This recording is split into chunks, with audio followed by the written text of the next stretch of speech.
Temas más cotidianos de la Argentina. Igual, perdón, Primero déjame, felicitaciones, bueno, Alfredo. Primero déjame felicitarte sí, por, sí.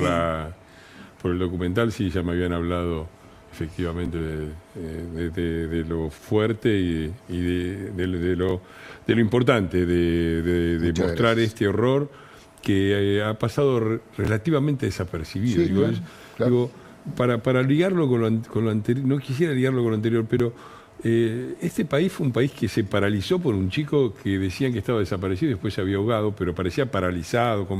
Y acá estamos hablando de familias argentinas, de argentinos, de seres humanos masacrados impunemente de la manera más cruel y más fanática. Nosotros desde la Comisión de Relaciones Exteriores hemos tratado de hacer lo posible para darle relevancia, hemos recibido a los liberados, hemos recibido a las familiares de las víctimas, han hablado de Israel, pero la verdad es que el esfuerzo que has hecho es muy remarcable y muy necesario. Sí, yo tuve la suerte de verlo y por eso quería felicitarte públicamente, lo hice por privado. Alfredo, es un trabajo extraordinario. Sé que hay mucha gente que pregunta dónde, cómo poder acceder y verlo. Recién lo comentaba, tuvimos la gran posibilidad de que Mercado Play, que es una plataforma que está en toda América Latina, y lo que yo quería es que absolutamente gratis. Claro. Mercado Play accedió a quitar la publicidad. Ellos tienen publicidad en su plataforma porque no cuesta nada inscribirse como en las otras plataformas y sacan la publicidad solamente para darle la mayor difusión posible y va a ser a mediados de septiembre. Todos los que estaban ahí, Brandón, bueno, todos trabajaron. Sí, no, las salas estaban llenas, repletas. Por supuesto. Y el terrorismo está más cerca de lo que pensamos, porque uno, o la gente puede decir, claro, esto que es algo de lo más cruel que se haya conocido. Queda un poco lejos, decimos, claro. Atención, porque vos hablaste de batalla cultural, pero hay mucha fake y mucha mala información y mucha gente utilizada para contar la historia al revés. Sí. Entonces, creo que es fundamental entender además lo que nos pasó a nosotros como argentinos. Sí, no hace tanto, digamos. Y además da para hacer otro trabajo documental, informe periodístico, lo que vos has trabajado bastante también, que es toda la penetración. Patricia Burri cuenta lo que han hecho en Venezuela, 15.000 pasaportes a iraníes y a sus grupos proxys de terroristas. En Bolivia, bueno, ahora tal vez con las elecciones cambie en Bolivia, pero también, y tener un 200 pasaporte... personas. Claro, es realmente impresionante. Cuando vos estás en el lugar, te atraviesa el dolor, la crueldad y pensar que hay gente que solo vive para matar. La fuerza de ese odio que se le expresa en ese grito de muerte que ellos tienen cuando avanzaron en aquel octubre, es algo que te atraviesa y tu vida cambia. O sea, pero estar cerca del horror tiene un sentido solo si uno puede transformar eso en esto, ¿no? En una producción de esta naturaleza. Bueno, muchísimas gracias. La verdad que da para mucho porque te cuento un solo dato internacional, Fernando. Hay manifestaciones, obviamente, sin tener conocimiento del tema, pero bueno, con toda la cultura woke de izquierda, las universidades en los Estados Unidos, en Canadá, en distintos lugares.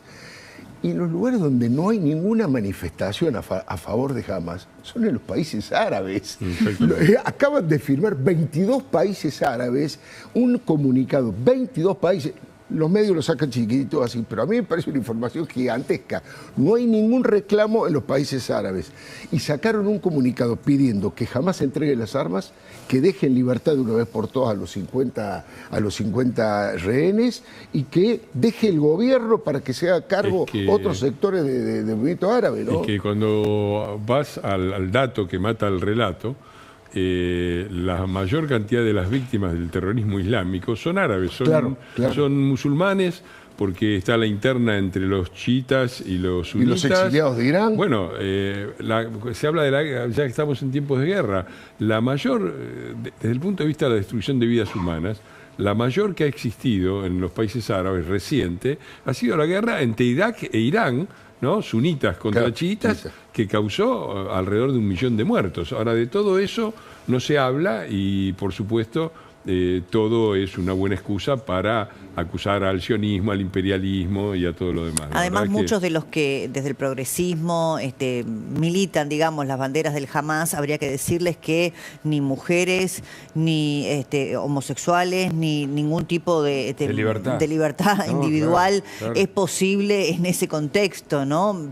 pero bueno, yo no sé si hay un profundo desconocimiento o ignorancia o si hay detrás un antisemitismo que estaba velado en algunos sectores de la sociedad y que emergió después Y una del 7 de militancia octubre. por el terrorismo de personas que probablemente, como lobos solitarios y otros ya de manera más orgánica, son utilizados por los terroristas empoderados, así como Irán o el régimen iraní utiliza a Hezbollah, utiliza a distintos grupos como proxy, ¿no es cierto? Claro.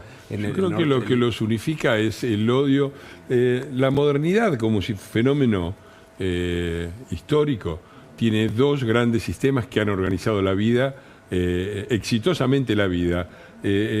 Uno en el sector económico, que es el capitalismo, y otro en el sector político, que es la democracia. Lo que unifica a estos supuestos grupos de izquierda, esta izquierda extrema, woke, y al islamismo terrorista nazi, es el odio a esos dos grandes sistemas, el odio al capitalismo y el odio a la democracia. Ahora, la familia Vivas, porque hay un dato que aparece seguramente en el documental que vamos a ver todos varias veces, la noche anterior se saca una foto y aparecen todos, ¿no, Alfredo? Una selfie el día del Shabbat, porque ocurrió el sábado a la madrugada, entonces el viernes a la noche está toda la familia reunida y Dana, la hermana de Siri que ha sido asesinada, saca una foto, una selfie en la fiesta familiar, y de esa foto a las 6 horas ya se habían llevado 6 personas. Eso es impresionante, Claro. en el documental se ve porque la fotografía, esta famosa selfie donde hay una familia reunida, lo que impacta es que después aparece la foto donde se borran aquellas Claro, personas que claro. no... Con un efecto borrando Con un la foto. efecto han borrado, y es impresionante porque... La otra foto que es muy impresionante también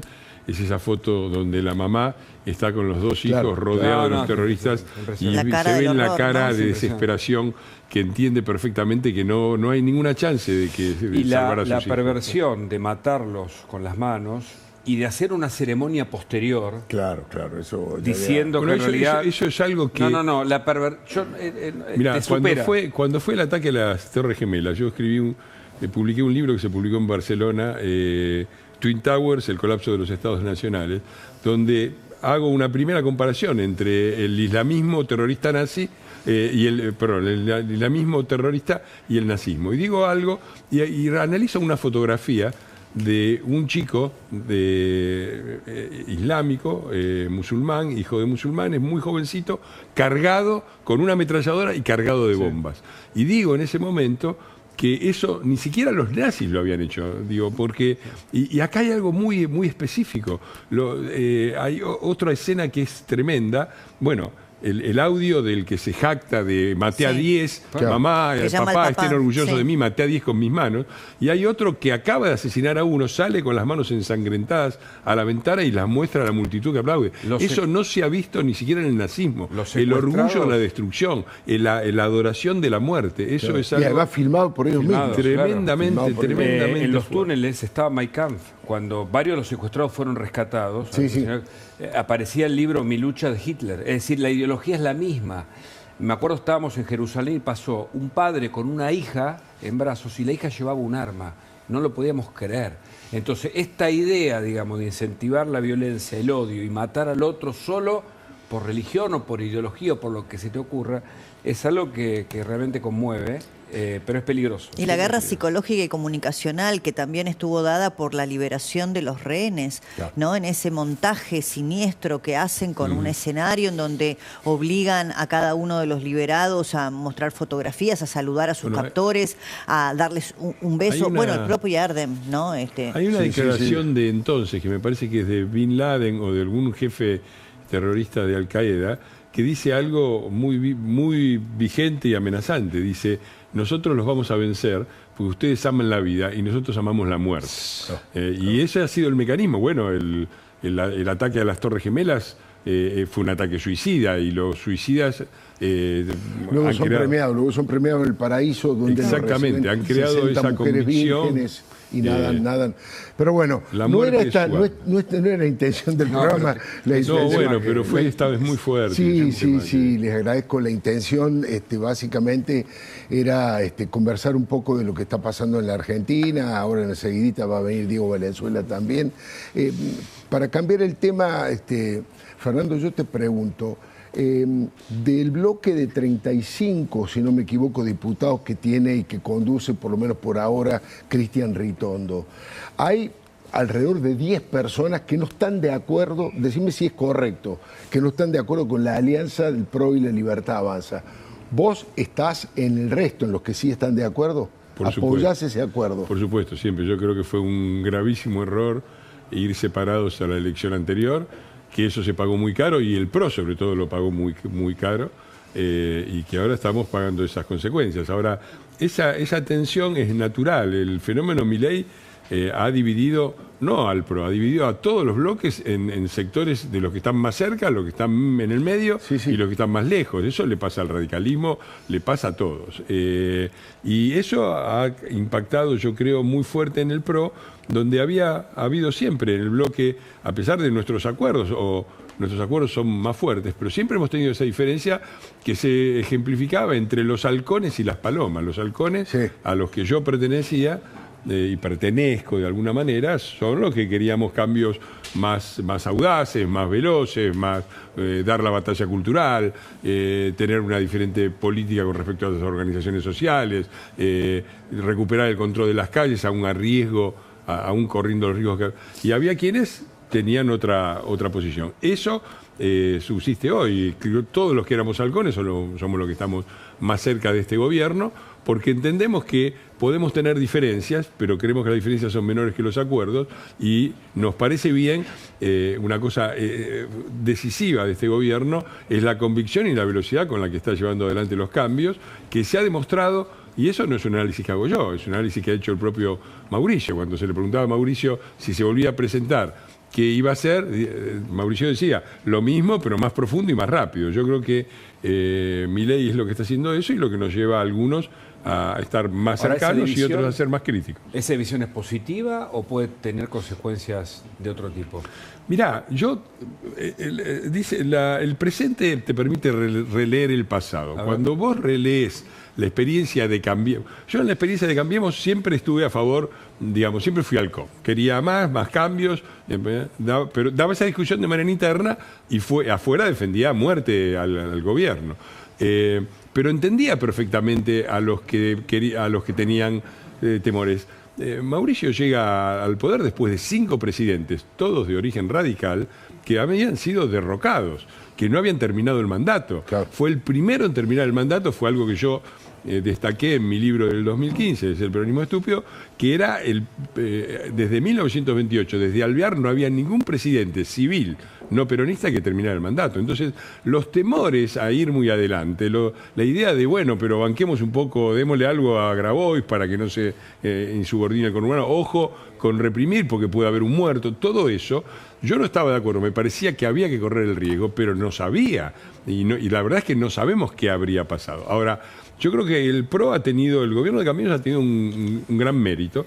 Es cierto que no logró reelegir Macri, pero también es cierto que terminó el mandato después de 5 presidencias que no habían terminado, y sin eso todavía estaríamos discutiendo si alguien que no es el peronismo puede gobernar la Argentina. No, entonces, lo que me parece bien que este gobierno creo que ha leído bien esa experiencia, claro, ha visto los errores y ha decidido ir rápido y profundo, y creo que le está yendo razonablemente bien. El final está siempre abierto, porque esto es la Argentina, el peronismo es un aparato importante, la economía es lo que es, todavía está en terapia intensiva, salió del coma, pero está en terapia intensiva, así que el final está abierto, pero me parece que el gobierno lo está haciendo no solamente bien, sino mejor de lo que podíamos esperar. Hablando de releer el pasado que recién dijiste, ¿qué te pareció el Nunca Más por la tipografía, ¿no es cierto?, que remite al Nunca Más de la dictadura militar? Mira, yo no lo hubiera hecho, pero lo banco porque la verdad que a mí me causa realmente el peronismo, el caradurismo, que han usado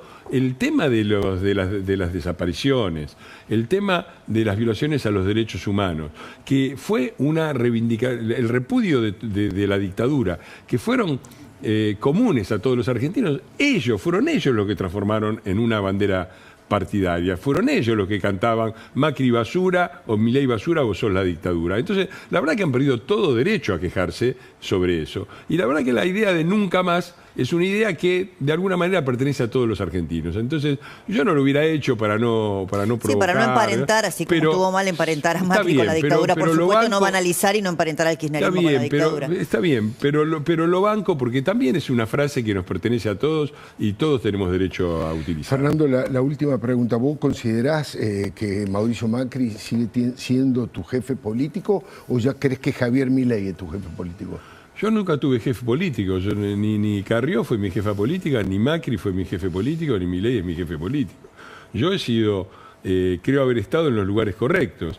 Fui diputado independiente de la coalición cívica cuando la coalición cívica era claramente el grupo más opositor, el que denunciaba la corrupción penalmente, la corrupción kirchnerista, los que defendimos al campo, los que denunciamos todas las medidas que tomaron.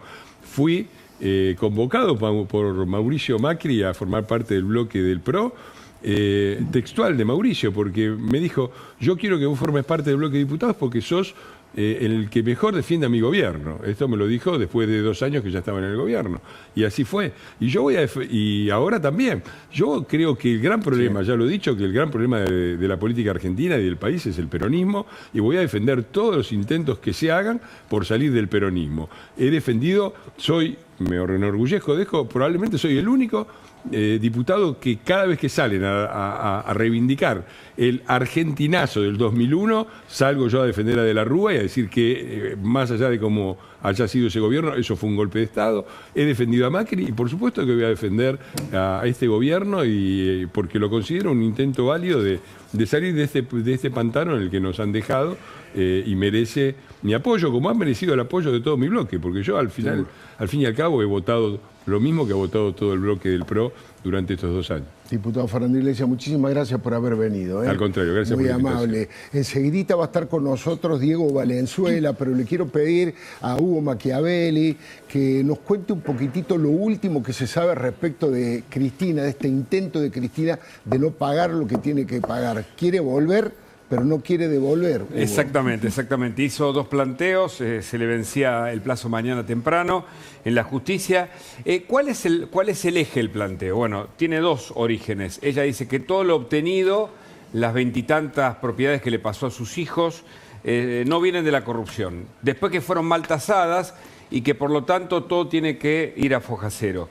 Presentó este recurso ante el Tribunal Oral Federal número 2, en que la condenó por la causa vialidad, junto con otros, tiene que pagar 530 millones de dólares, pero finalmente ahora el tribunal debe decidir si acepta o no este recurso que ella plantea, y lo mismo hizo frente a la Cámara de Casación, donde están los jueces Mariano Goriski, Diego Barreotaveña y Gustavo Hornos, y allí deberán analizar si analizan o no lo que ella señala respecto de la tasación de sus inmuebles, que dice que se utilizó un índice que no es compatible, pero ella niega que los bienes de la corrupción sean bienes de la corrupción.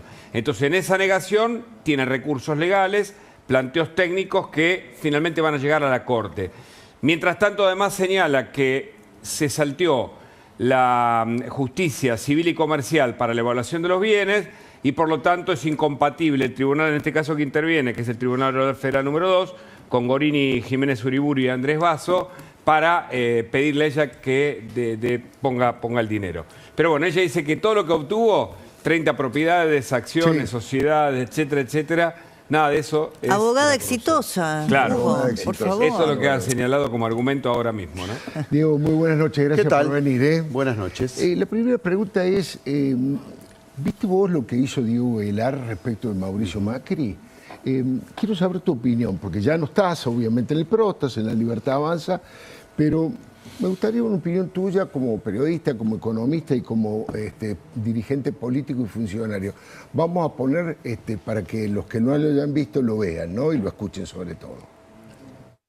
Mauricio Macri, sin lugar a dudas. Es el responsable. Sin lugar a duda.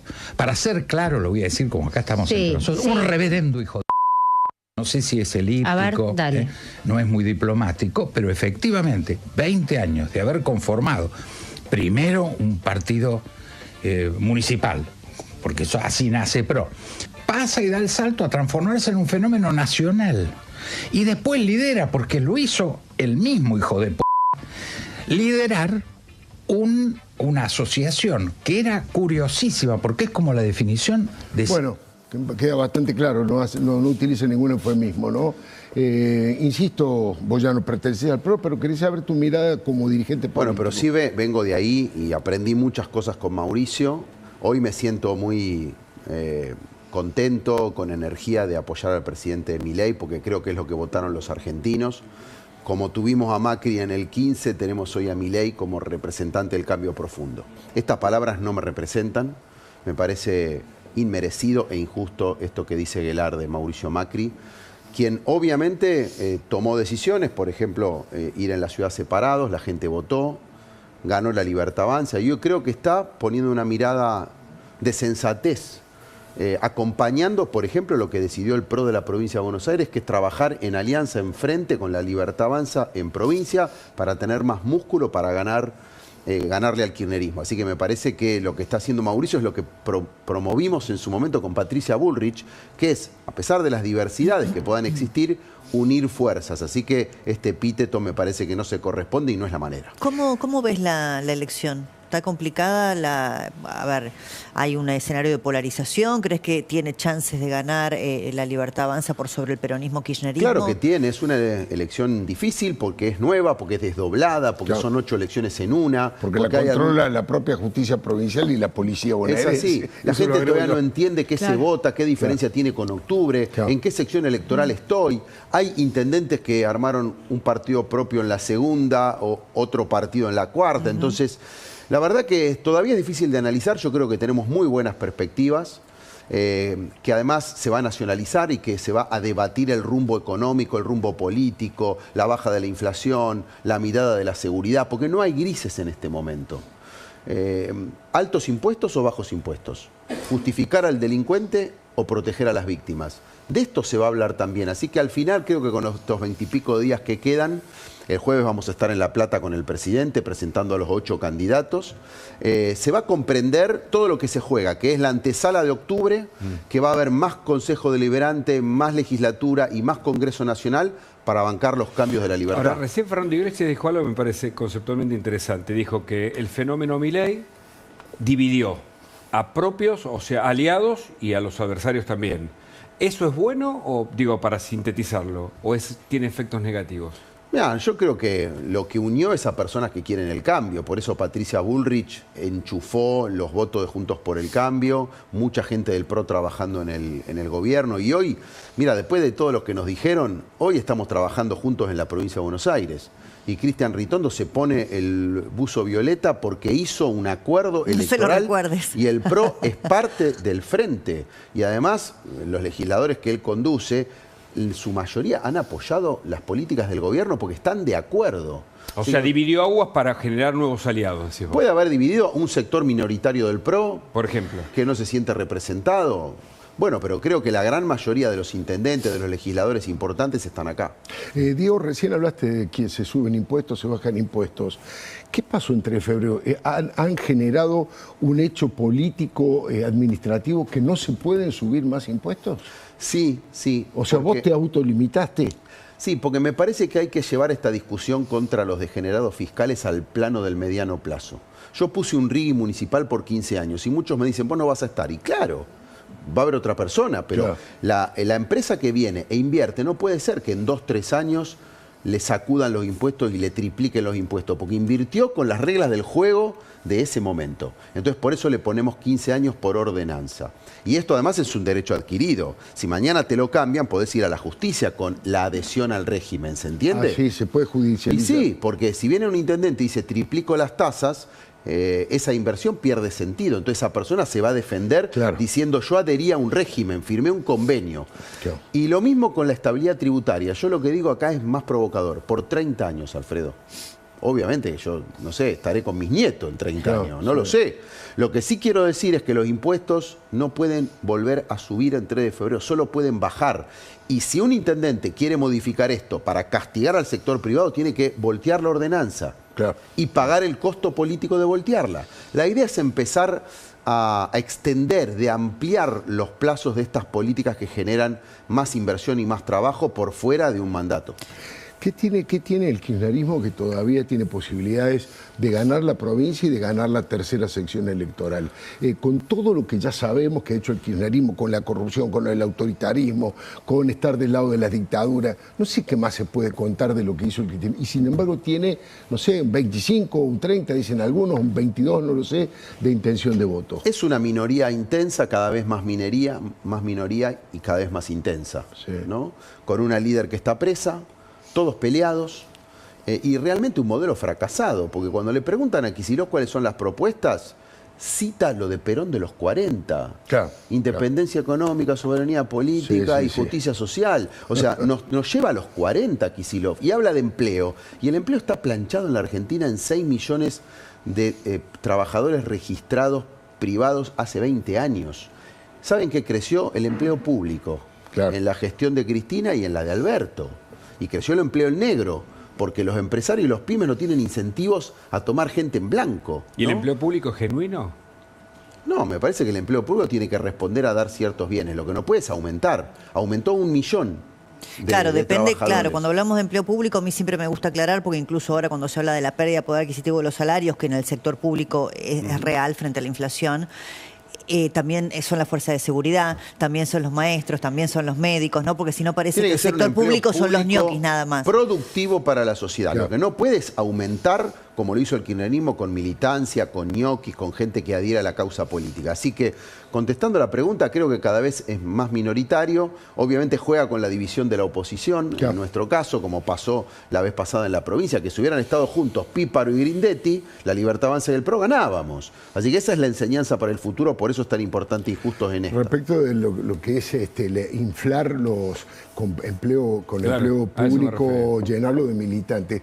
En el programa con Luis, creo que no sé si la primera o la segunda vez que da entrevistas, Maximiliano Bondarenko. Sí, había estado con Maxi Montenegro también hace unos estuvo días. con Maxi. Sí, yo Contó lo que vi. en el Ministerio de Seguridad de la provincia de Buenos Aires, que obviamente están a favor de los delincuentes, hay 380 personas que tienen cargos políticos, que tienen cargos burocráticos, Claro. que no hacen nada y que tienen esta concepción de, digamos, no favorecer a las víctimas de los delitos. Y con el daño cultural que producen dentro de la propia fuerza o dentro del propio espacio, porque Claro. denigra, digamos, el Claro, valor. deslegitima al que hace las cosas bien. Dice que si vos entras en la página del Ministerio de Seguridad de la provincia, ¿cuál fue el último policía que mataron en la provincia de Buenos Aires? Aparece en el 2020.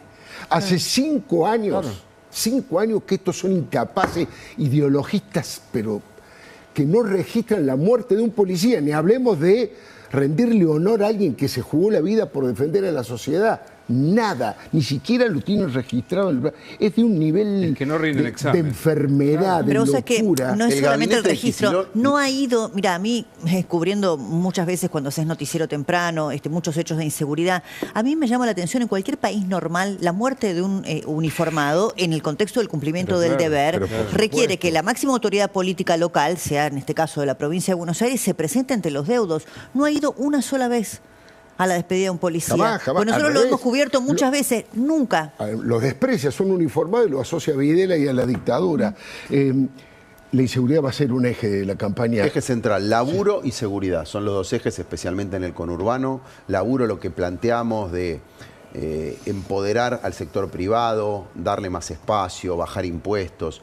Y seguridad, esto que plantea siempre Patricia, el que las hace las paga. ¿De qué lado estás? ¿Protegiendo a los delincuentes o justificándolos? Vieron que el gobernador en las grandes discusiones de seguridad, por lo que vos decís, Alfredo, él está en el centro de estudiantes de la UBA, con Bianco y con 3 más. Claro. Es como cuando era TNT, que éramos jóvenes, ¿no? Esa cuestión ideológica, sesgada. Para él la policía, no sé, sigue siendo parte de la represión, Claro. ¿no? No hay nunca un respaldo, no hay una palabra de aliento, no hay una priorización. No hay chalecos. No habla de la ley antimafia, no habla de la baja de la edad de imputabilidad, Claro. de la reiterancia. Es como que no son temas de él. Y él gobierna el 40% del país, no se puede hacer el boludo. Ya. Y además el jefe de la seguridad es el gobernador. Así que de esto vamos a hablar mucho durante esta campaña. Yo ya estoy recorriendo a los municipios que fui, en todos me encontré impuestos altísimos. El doble que entré en febrero en promedio. Y tasas absurdas, cada cosa. El otro día estuve en Morón Sí. y todavía queda una tasa por el COVID. No. Y hice un video con un barbijo. No saben lo que fue volver a ponerme el barbijo, que se me empañaban los lentes, me acordé de la cuarentena. Pero empezó la tasa, es un 20% arriba de la tasa de seguridad e higiene, y la mantuvieron. Se llama TEPE, Tasa para Estudios de Prevención Epidemiológica. Increíble. Y la verdad, cosas así, me encuentro las tasas viales, te cobran por el combustible. Hasta en un municipio encontré una tasa a los perros peligrosos. A los perros O sea, si vos tenés caniche, no te la cobran. No Si te la tenés cobran. pitbull, te cobran esa tasa porque es perro peligroso. A ver, vos podés tener un abordaje de los perros más, Humanista. no sé, uno Digamos. de los perros más mordedores, pero de ahí de cobrarles una tasa, dale, pará. Increíble. Muchísimas gracias, Gracias. Diego. Me queda poco tiempo, como Sí. siempre, Silvina, pero no quiero que nos dejes de contar por lo menos lo central de lo de Lázaro Báez. Bueno, te cuento. A ver, dos novedades en relación a Lázaro Báez y la ruta del dinero acá. Por un lado, acordate que hace unas semanas surgió que familiares de Lázaro Báez estaban cobrando alquileres. Bueno, el tribunal le dijo, basta, no puede administrar ni cobrar alquileres. Y lo otro, que se generó el mismo conflicto con Cristina. ¿Qué va a pasar en cuanto a los derechos electorales de Lázaro Báez? Le concedieron que estuviera en el padrón electoral, el fiscal apeló y ahora es la Cámara Nacional Electoral que va a tener que resolver. Te doy una perlita, Lázaro va a poder ser candidato, algo que Cristina no, Mirá porque vos. Lázaro no tiene inhabilitación para ejercer cargos públicos porque no era funcionario público. Así que, ¿quién te dice en unos años lo tenemos a Lázaro candidato a presidente? Lázaro será un buen candidato, le fue muy bien Le va a- económicamente. no, y además va a querer algún fuero, ¿no? Porque Claro, alguna causa algún nueva le puede aparecer. Además tiene un montón de propiedades. Tiene un montón de propiedades, sí, señores. Señor Hugo Machiavelli, Mucho muchas gusto. gracias. Débora Gracias, Flacker, como un siempre, placer. Silvina, Gracias. muy amable. Vamos directamente a la tanda y ya llega Maximiliano Montenegro.